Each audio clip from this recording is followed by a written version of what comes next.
श्री शिवाय नमस्तुभ्यम।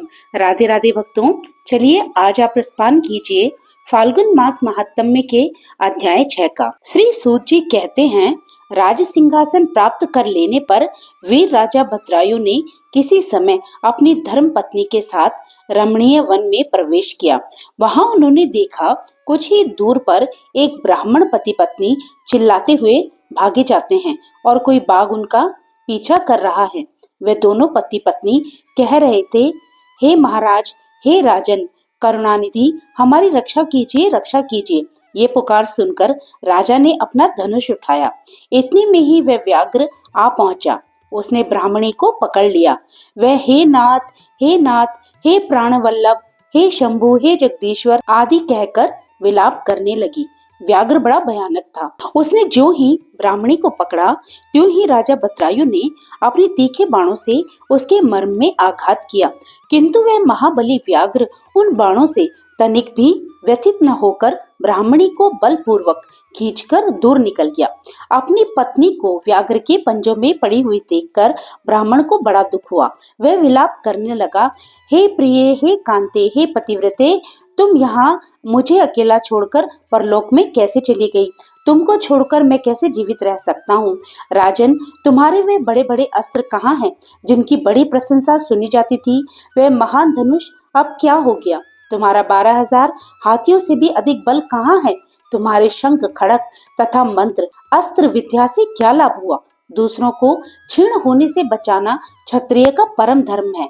धर्मज्ञ राजा अपना धन और प्राण देकर भी शरण में आए हुए दीन दुखियों की रक्षा करते हैं। जो पीड़ितों के प्राण की रक्षा नहीं कर सकते, ऐसे लोगों के जीवन की अपेक्षा तो उनकी मृत्यु ही श्रेष्ठ है। इस प्रकार ब्राह्मण का विलाप और उसके मुख से अपने पराक्रम की निंदा सुनकर राजा ने शोक से मन ही मन इस प्रकार विचार किया, अहो, आज भाग्य के उलटफेर से मेरा पराक्रम नष्ट हो गया, मेरे धर्म का भी नाश हो गया। अतः अब मेरी संपदा, राज्य और आयु का भी निश्चय ही नाश हो जाएगा।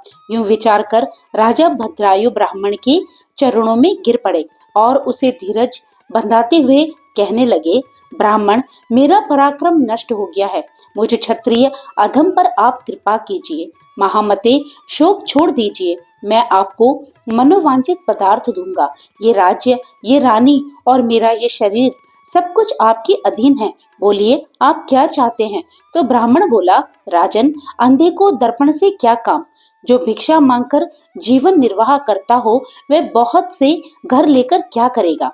मेरी पत्नी चली गई। मैंने कभी काम सुख का उपभोग नहीं किया, अतः काम भोग के लिए आप अपनी इस बड़ी रानी को मुझे दे दीजिए। तो राजा ने कहा, ब्राह्मण, क्या यही तुम्हारा धर्म है? क्या तुम्हें गुरु ने यही उपदेश किया है? क्या तुम नहीं जानते कि पराई स्त्री का स्पर्श स्वर्ग और सुयश की हानि करने वाला है? पर स्त्री के उपभोग से जो पाप कमाया जाता है, उसे सैकड़ों प्रायश्चितों द्वारा भी धोया नहीं जा सकता। तो ब्राह्मण बोला, राजन, मैं अपनी तपस्या से भयंकर ब्रह्म हत्या और मदिरापान जैसे पाप का भी नाश कर डालूंगा। फिर पर स्त्री संगम किस गिनती में है? अतः आप अपनी इस पत्नी को मुझे अवश्य दे दीजिए, अन्यथा आप निश्चय ही नरक में जाएंगे। ब्राह्मण की इस बात पर राजा ने मन ही मन विचार किया कि ब्राह्मण के प्राणों की रक्षा न करने से महापाप होगा, अतः इससे बचने के लिए पत्नी को दे डालना ही श्रेष्ठ है। इस श्रेष्ठ ब्राह्मण को अपनी पत्नी देकर मैं पाप से मुक्त होकर शीघ्र ही अग्नि में प्रवेश कर जाऊंगा। मन ही मन ऐसा निश्चय करके राजा ने आग जलाई और ब्राह्मण को बुलाकर उसके प्रति अपनी पत्नी को दे दिया। इसके बाद स्नान करके पवित्र होकर देवताओं को प्रणाम करके उन्होंने अग्नि की 2 बार परिक्रमा की और एकाग्रचित होकर भगवान शिव का ध्यान किया। इस प्रकार राजा को अग्नि में गिरने के लिए तत्पर देखकर जगतपति भगवान विश्वनाथ सहसा वहां प्रकट हो गए। उनके 5 मुख थे। मस्तक पर चंद्रकला आभूषण का काम दे रही थी। कुछ कुछ पीले रंग की जटा लटकी हुई थी। वे कोटि कोटि सूर्यों के समान तेजस्वी थे। हाथों में त्रिशूल, खड्वांग, कुठार, ढाल, मृग, अक्षय, वरद और पिनाक धारण किए। बैल की पीठ पर बैठे हुए भगवान नीलकंठ को राजा ने अपने आगे प्रत्यक्ष देखा। उनके दर्शन जनित आनंद से युक्त होकर राजा भद्रायु ने हाथ जोड़कर उनकी स्तुति की। राजा की स्तुति करने पर माता पार्वती के साथ प्रसन्न हुए करुणा निधान महेश्वर ने कहा, राजन, तुमने किसी अन्य का चिंतन न करके जो सदा सर्वदा मेरा पूजन किया है, तुम्हारी इस भक्ति के कारण और तुम्हारे द्वारा की हुई इस पवित्र स्तुति को सुनकर मैं बहुत प्रसन्न हुआ। तुम्हारे भक्ति भाव की परीक्षा के लिए मैं स्वयं ब्राह्मण बनकर आया था। जिसे व्याघ्र ने अपना ग्रास बना लिया था वह ब्राह्मणी और कोई नहीं, ये गिरिराज नंदिनी उमा देवी ही थी। तुम्हारे बाण मारने से भी जिसके शरीर को चोट नहीं पहुंची वह व्याघ्र माया निर्मित था। तुम्हारे धैर्य को देखने के लिए ही मैंने तुम्हारी पत्नी को मांगा था। इस कीर्ति मालिनी की और तुम्हारी भक्ति से मैं संतुष्ट हूँ। तुम कोई दुर्लभ वर मांगो, मैं उसे दूंगा। तब राजा कहने लगे, हे देव, आप साक्षात परमेश्वर है। आपने सांसारिक ताप से घिरे हुए मुझ अधम को जो प्रत्यक्ष दर्शन दिया है, यही मेरे लिए महान वर है। देव, आप वरदाताओं में श्रेष्ठ हैं। आपसे मैं दूसरा कोई वर नहीं मांगता। मेरी यही इच्छा है कि मैं, मेरी रानी, मेरे माता पिता, पद्माकर वैश्य और उनके पुत्र सुने, इन सबको आप अपना पार्श्ववर्ती सेवक बना लीजिए। इसके बाद रानी कीर्ति मालिनी ने प्रणाम करके अपनी भक्ति से भगवान शंकर को प्रसन्न किया और ये उत्तम वर मांगा, महादेव, मेरे पिता चंद्रागत और माता सीमंतनी, उन दोनों को भी आपके समीप निवास प्राप्त हो। भक्त वत्सल भगवान गौरीपति ने प्रसन्न होकर एवं मस्तु कहा और उन दोनों पति पत्नी को इच्छा अनुसार वर देकर वे क्षण भर में अंतर्ध्यान हो गए। इधर राजा ने भगवान शंकर का प्रसाद प्राप्त करके रानी कीर्ति मालिनी के साथ प्रिय विषयों का उपभोग किया और 10,000 वर्षों तक राज्य करने के बाद अपने पुत्रों को राज्य देकर उन्होंने शिव जी के परम पद को प्राप्त किया। राजा और रानी दोनों ही भक्ति पूर्वक महादेव जी की पूजा करके भगवान शिव के धाम को प्राप्त हुए। ये परम पवित्र पाप नाशक एवं अत्यंत गोपनीय भगवान शिव का विचित्र गुणानुवाद जो विद्वानों को सुनाता है अथवा स्वयं भी शुद्धित होकर पढ़ता है, वह इस लोक में भोग ऐश्वर्य को प्राप्त कर अंत में भगवान शिव को प्राप्त होता है। श्री सूत जी कहते हैं, वामदेव नाम से प्रसिद्ध एक महातपस्वी शिव योगी हुए, जो सुख दुख आदि द्वंद्वों से रहित, निर्गुण, शांत, असंग, समदर्शी, आत्माराम, क्रोध को जीतने वाले तथा ग्रह और ग्रहणी से हीन थे। सबके ऊपर दया करने में संलग्न रहने वाले वह महात्मा एक दिन स्वेच्छानुसार घूमते फिरते बड़े भयंकर क्रोधारण्य में जा पहुंचे। उस निर्जन वन में कोई भूख प्यास से व्याकुल अत्यंत भयानक ब्रह्म राक्षस रहता था। वामदेव जी को देखकर उन्हें खा लेने के लिए वह राक्षस बड़े वेग से उनकी ओर दौड़ा। उसे आते देखकर योगेश्वर वामदेव तनिक भी विचलित नहीं हुए। उस घोर ब्रह्म राक्षस ने वेग से दौड़कर उन्हें पकड़ लिया, पर वामदेव के अंगों का स्पर्श होते ही उसकी सारी पाप राशि तत्काल नष्ट हो गई और उसे अपने पूर्व जन्म का स्मरण हो आया। जैसे चिंतामणि अर्थात स्पर्श मणि का स्पर्श करके लोहा भी स्वर्ण हो जाता है और जैसे मानस सरोवर में आकर कौवे भी हंस हो जाते हैं और जिस प्रकार एक बार भी अमृत पी लेने पर मनुष्य अजर अमर देवता हो जाता है, उसी प्रकार महात्मा पुरुष अपने दर्शन तथा स्पर्श आदि से पापियों को भी तत्काल पवित्र कर देते हैं। अतः सत्संग दुर्लभ होता है। जो राक्षस पहले भूख प्यास से विकल होकर घोर रूप धारण करके वन में भटकता फिरता था, वही साधु के संपर्क से पूर्ण आनंदमय हो गया। उसने योगी के युगल चरणाविंदों में प्रणाम करके कहा, महायोगिन, मुझ पर प्रसन्न होइए, करुणानिधि प्रसन्न होइए। कहाँ सब प्राणियों को भय देने वाला मुझ जैसा पापात्मा और कहाँ आप जैसे दयालु महात्मा का दर्शन। वामदेव जी बोले, भयानक राक्षस का रूप धारण करके इस वन में विचरने वाले तुम कौन हो और यहाँ किस लिए रहते हो? तो राक्षस कहने लगा, इससे 25वें जन्म पूर्व मैं पवन राष्ट्र का रक्षक था। उस समय मेरा नाम दुर्ज था। मैं बड़ा पापी और स्वेच्छाचारी था। प्रतिदिन नई नई स्त्री का उपभोग करने की इच्छा रखता था। नित्य एक एक स्त्री को भोग कर छोड़ देता और उसे घर के भीतर रखकर अन्य स्त्रियों का अपहरण करवाता था।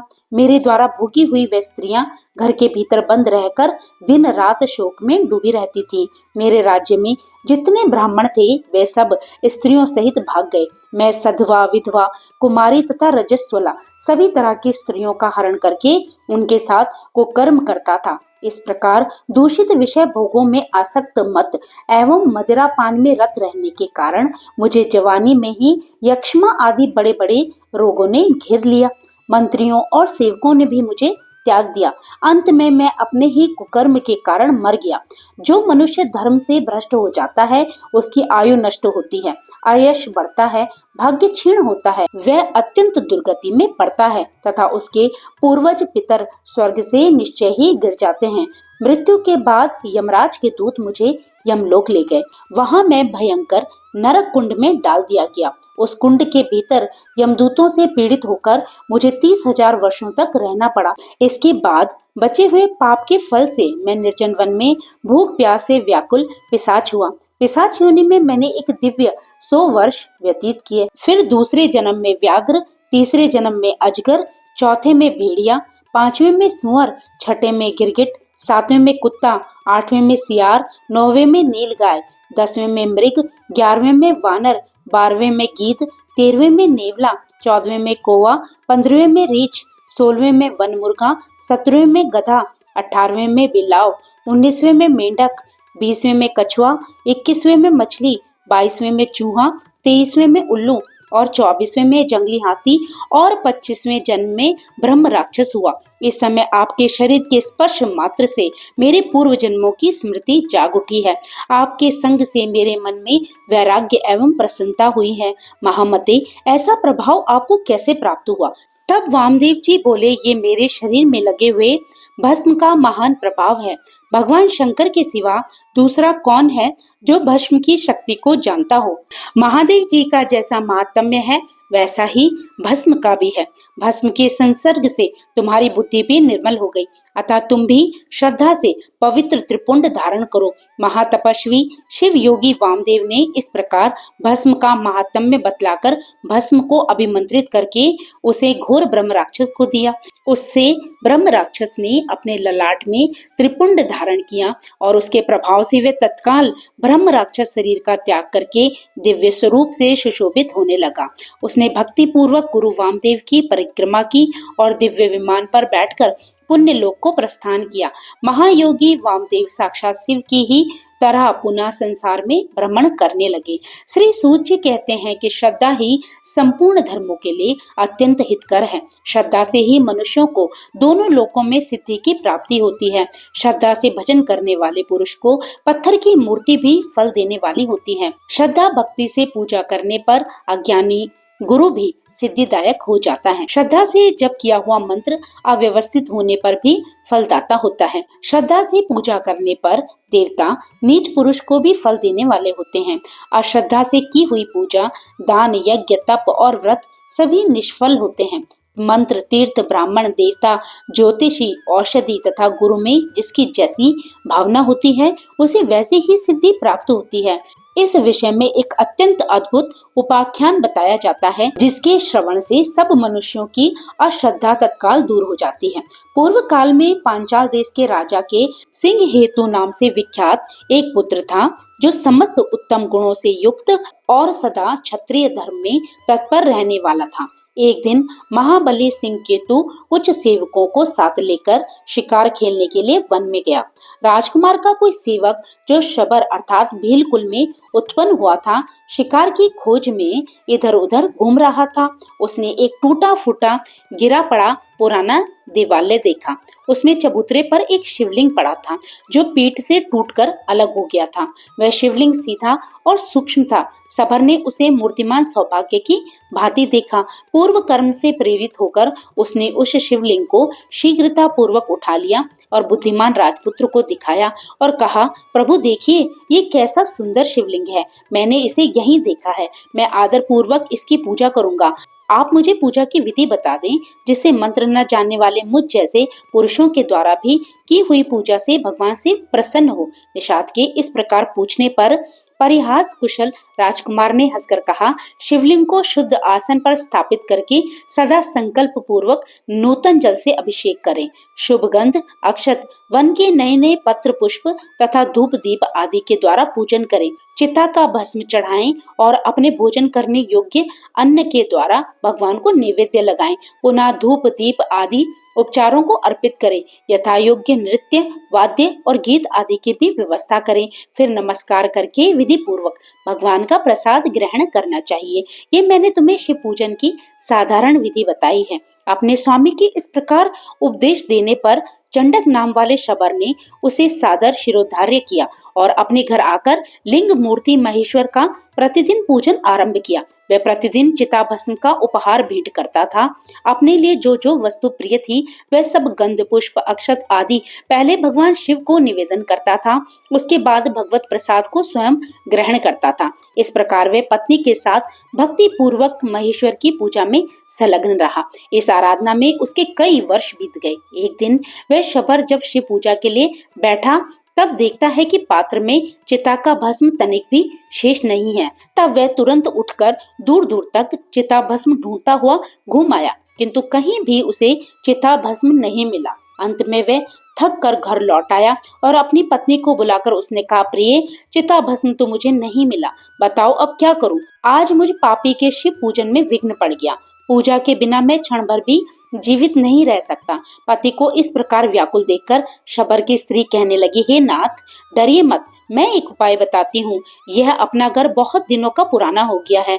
मैं इसमें आग लगाकर उस अग्नि में प्रवेश कर जाऊंगी। इससे आपके लिए बहुत सा चिता भस्म तैयार हो जाएगा। तो शबर बोला, प्रिय, ये मानव शरीर ही धर्म अर्थ काम और मोक्ष का सबसे श्रेष्ठ साधन है। इस नव यौवन संपन्न सुखोचित शरीर को क्यों त्याग रही हो? तो शबर की स्त्री कहने लगी, जीवन की सफलता इसी में है कि दूसरों के हित के लिए अपने प्राणों का त्याग किया जाए। फिर साक्षात शिव के लिए जो स्वयं प्राण त्याग करे, उसके लिए तो कहना ही क्या है। मैंने कौन सी घोर तपस्या की है जिससे भगवान शिव की प्रीति के लिए प्रज्वलित अग्नि में अपने शरीर का त्याग करती हूँ।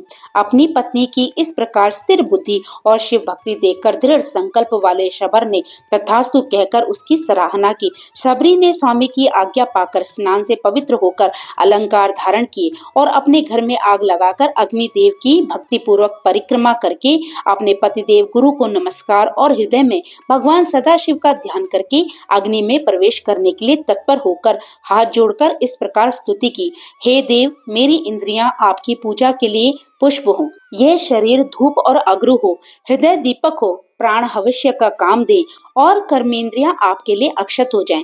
इस समय ये जीव आपकी पूजा के फल को प्राप्त हो। मैं धनाधिपति कुबेर का पद नहीं चाहती, अविचल स्वर्ग भूमि की भी इच्छा नहीं रखती और ब्रह्मा जी के पद की भी अभिलाषा नहीं करती। बस यही चाहती हूँ कि यदि फिर इस संसार में मेरा जन्म हो तो मैं प्रत्येक जन्म में आपके चरणार बिंदों के सुंदर मकरंद का पान करने वाली भ्रमरी हो जाऊं। मेरे देवता, भले ही मेरे सैकड़ों जन्म हो, परंतु अज्ञान की हेतुभूत माया मेरे चित्त में प्रवेश न करे।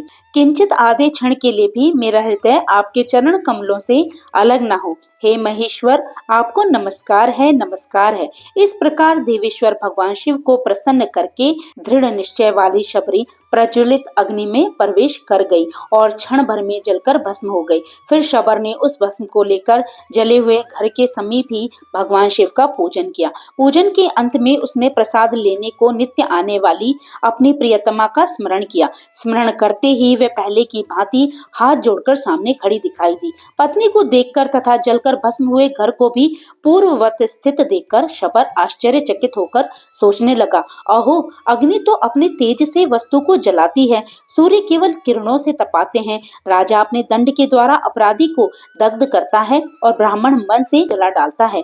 मेरी पत्नी तो प्रत्यक्ष अग्नि में जल गई थी, ये जीवित कैसे हो गई? पता नहीं ये स्वप्न है अथवा भ्रम में डालने वाली माया। इस प्रकार विचार करते हुए शबर ने अपनी स्त्री से पूछा, प्रिय, तुम तो अग्नि में भस्म हो गई थी, यहाँ कैसे आ गई? और फिर ये जला हुआ घर फिर पहले के ही समान खड़ा कैसे हो गया? तब शबरी कहने लगी, जब मैं घर में आग लगाकर उसके भीतर प्रविष्ट हुई, तब से अपने आप की मुझे कोई सुध ना रही। ना तो मैंने आग देखी, ना ही लेश मात्र भी ताप का अनुभव किया। जान पड़ता था मानो मैं जल में घुसी हूँ। मैं आधे क्षण तक गाढ़ निद्रा में सोई सी रह गई और अब क्षण भर में जाग उठी हूँ। उठते ही मैंने देखा अपना घर जला हुआ ही नहीं है, पूर्ववत ही सुस्थिर है। इस समय भगवान की पूजा के अंत में प्रसाद लेने के लिए आपके पास आई हूँ। इस प्रकार वे दोनों दंपति प्रेम पूर्वक आपस में वार्तालाप कर रहे थे। इतने में ही उनके आगे परम अद्भुत दिव्य विमान प्रकट हुआ। उस पर भगवान शंकर के 4 सेवक आगे की ओर बैठे थे। उन्होंने दोनों निषाद दंपति का हाथ पकड़कर उन्हें विमान पर बिठा लिया। शबर और शबरी को अपने शरीर का त्याग भी नहीं करना पड़ा। शिव दूतों के हाथों का स्पर्श प्राप्त होते ही निषाद दंपति के वे शरीर तत्काल उन्हीं के समान दिव्य हो गए। इसलिए समस्त पुण्य कर्मों में श्रद्धा ही करनी चाहिए, क्योंकि शबर ने नीच होकर भी श्रद्धा के बल से योगियों की गति प्राप्त की। सब वर्ण के लोगों से उत्तम जन्म पाने से क्या लाभ? संपूर्ण शास्त्रों का विचार करने वाली विद्या से भी यदि श्रद्धा न हो तो क्या लाभ है? जिसके चित्त में सदा भगवान शिव की भक्ति बनी रहती है, उससे बढ़कर तीनों लोकों में कौन पुरुष धन्य है। आज का अध्याय यहीं पर समाप्त होता है। इससे आगे की कथा का श्रवण आप कल करेंगे। तो भक्तों, आशा करती हूँ आपको ये कथा बेहद ही पसंद आई होगी। इसी प्रकार की भक्तिमय कथाओं को सुनने के लिए प्लीज मेरे चैनल को सब्सक्राइब करना मत भूलिएगा। और अगर कथा पसंद आई हो तो इसे लाइक करना भी मत भूलिएगा। तो फिर प्रभु का नाम लेते रहिए और पुण्य के भागी बनते रहिए। जय श्री कृष्ण। राधे राधे।